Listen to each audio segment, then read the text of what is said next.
of God, and my brother, say my mind, and you don't I give, as you receive, and your release is Satan. Today's teaching is the part 161 in the series, How to Manifest Immortality Season to Christ's Forgiveness. And the name of today's teaching is The End of Sickness. All magic is an attempt at reconciling the irreconcilable. All religion is the recognition that the irreconcilable cannot be reconciled. Sickness and perfection are irreconcilable. If God created you perfect, you are perfect. If you believe you can be sick, you have placed other gods before Him. God, God is not at war with the God of sickness you made, but you are. He is the symbol of deciding against God, and you are afraid of Him because He cannot be reconciled with God's will. If you attack Him, you will make Him real to you.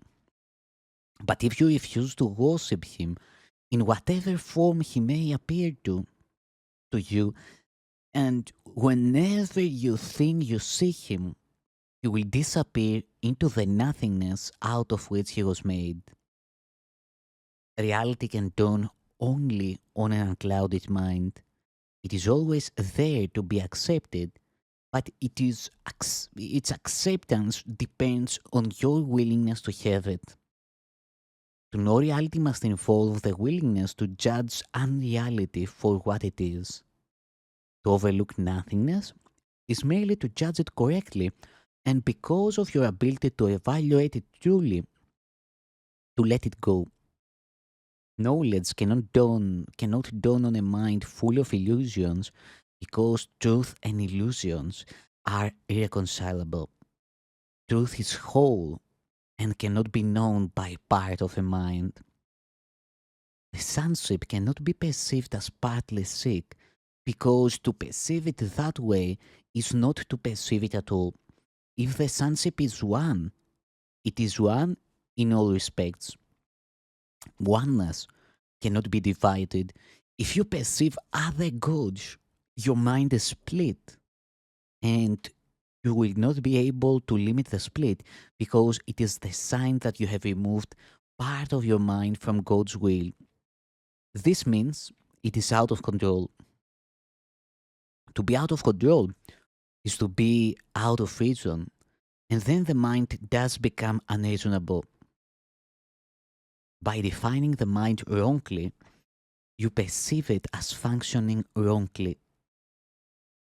God's laws will keep your mind at peace because your peace is His will and His laws are established to uphold it. His are the laws of freedom. Yours are the laws of bondage. Since freedom and bondage are irreconcilable, their laws cannot be understood together. The laws of God work for your good, and there are no other laws beside His. Everything else is everything else is merely lawless and therefore chaotic. Yet God Himself has protected everything He created by His laws. Everything that is not under them does not exist. Laws of chaos is a meaningless term. Creation is perfectly lawful, and the chaotic is without meaning because it is without God. You have given your peace to the gods you made, but they are not there to take it from you, and you cannot give them. You cannot give it to them. You are not free to give up freedom, but only to deny it. You cannot do what God did not intend, because what He did not intend does not happen. Your gods do not bring chaos. You are endowing them with chaos and accepting it of them. All this has never been. Nothing but the laws of God has ever been, and nothing but His will will ever be. You were created through His laws and by His will, and the manner of your creation established you as a creator. What you have made is so unworthy of you that you could hardly want it if you were willing to see it as it is. You will see nothing at all, and your vision will automatically look beyond it to what is in you and all around you.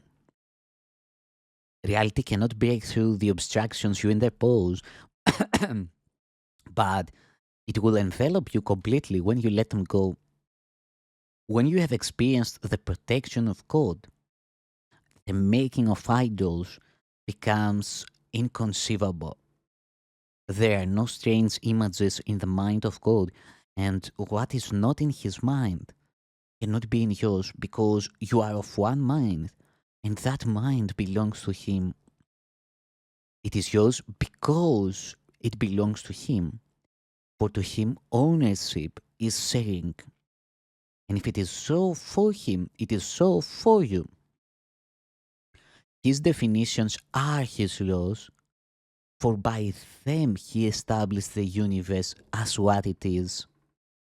No false gods you attempt to interpose between yourself and your reality affect truth at all. Peace is yours because God created you and He created nothing else.